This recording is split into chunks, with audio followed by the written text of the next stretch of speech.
Hey there, I get asked all the time how to turn on the equipment in the garage so that the computer will work and the lights and everything. So I wanted to walk you through the process for turning on everything in the garage so that you can use it for your event. Let's start with turning on the power. So you first want to start with making sure that the AC and the power is on. So the main AC for the garage is over here behind this door. And you can just go up and down on those knobs right there, and that will adjust the AC for the garage.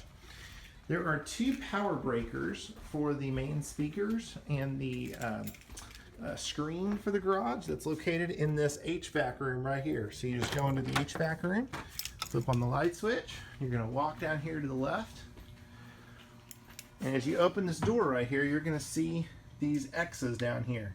These are for the stage. So if they're flipped right, that means you're on, you're good to go. If they're flipped left, that means they're off. So right now it's on, so we're good to go. We're gonna head back to the garage, flip off the light switch as we go. And it's time to go turn on some projectors. So you'll wanna turn on all the projectors in the room. So as you come back here, as you look underneath the computer, there's a power switch down here. And you wanna hit that red power switch to turn that on. That's gonna power up all the equipment right in here. You don't want to turn on the computer yet because we want to turn on the projectors first. So as you go up here, you're going to walk around to this projector unit. You hit the big on button. And notice the red light is turned to green right there on power. It means the unit's powering up. You'll hear the fan turn on. Now we got to go do the one on stage. So that one is done by remote. So you're going to grab this sharp remote right here. Sharp remote. We're going to walk up on stage and turn on that one. So on the remote itself, there's an on button. So you're going to grab that green on button. And as you walk up to the stage, you'll see the projectors right there above your head. You're going to stand up on the stage and point it right at the projector. And when you press the on button, you'll hear a click and it'll turn to green. And also it'll start wiring up. If the screen is not down, right now it's down, but if the screen's not down, you can press up, down right here. That will adjust the screen going up and down. Remember, if the power switch doesn't work there, it means your breakers are off in the HVAC room. So now that our projectors are on, it's time to turn on the computer.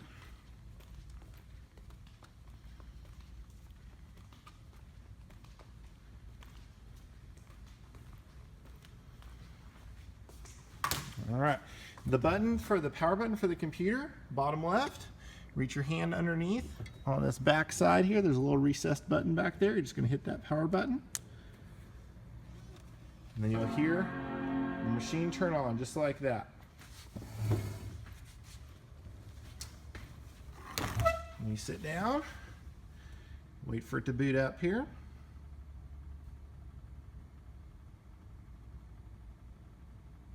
Well, that's booting up. You can make sure your volume is turned on. This is the mixer to the left here. You'll see a bunch of red lights. You got your computer sliders right here, labeled computer, right there. If you push those up, it makes the computer louder. Pull them down, makes it softer. Of course, if the red light is on, it's muted, so it won't work. If you want to use the wireless microphone, we have a little slider here for wireless. You just unmute it and mute it right there. So that's your wireless mic right there.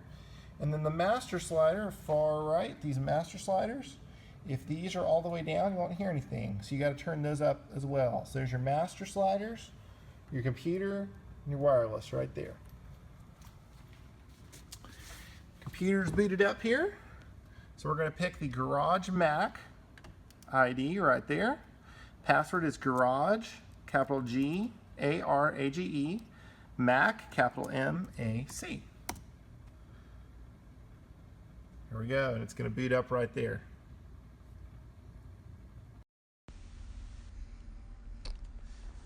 So once that you're logged in, I like to check and make sure your displays are set up correctly. You can go to System Preferences, that little gear, and you can open up the Displays option. And you want to make sure that arrangement is set so you see all three screens, your local screen and your two projectors. If you don't see one of those, it means one of the cables is not plugged in the back. You don't want mirror displays on.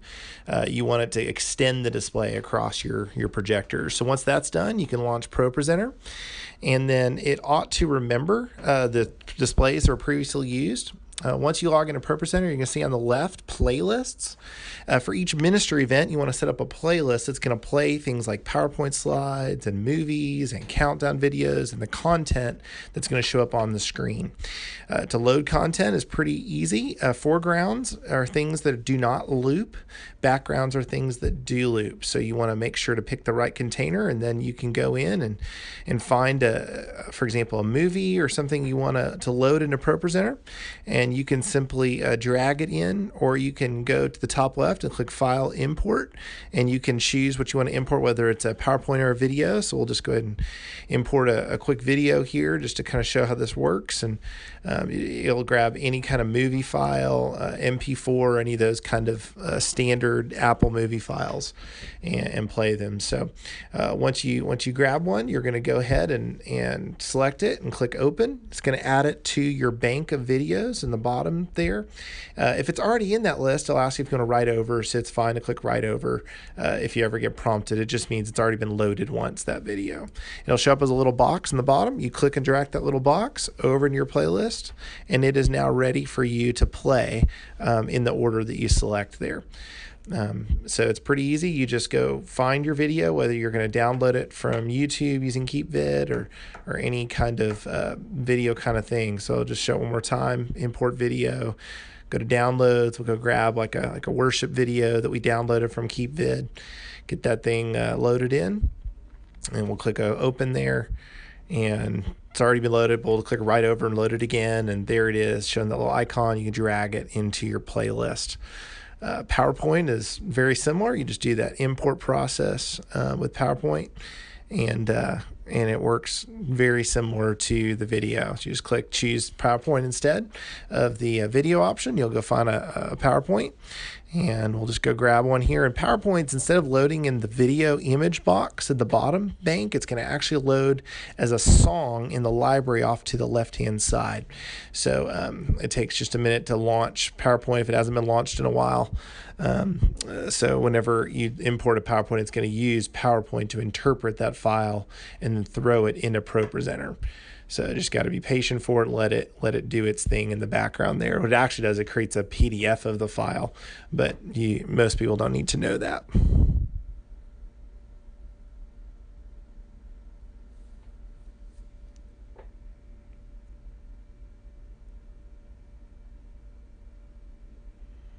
And there we go. It popped up in PowerPoint.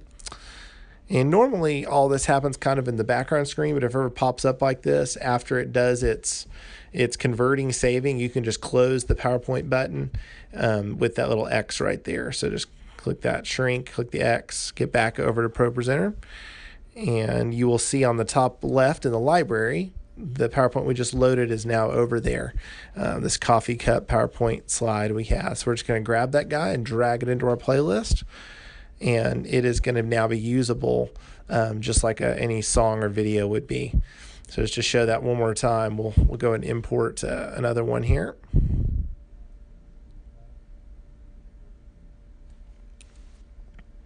Just go grab something off the desktop there, click open. It's going to open up PowerPoint in the background. It's going to convert it over to ProPresenter format. It's going to stick it in our library to the left there. This happens to be a senior video. There you go. So we're just going to click and drag that senior video, yep, down there. And you're ready to go for your thing.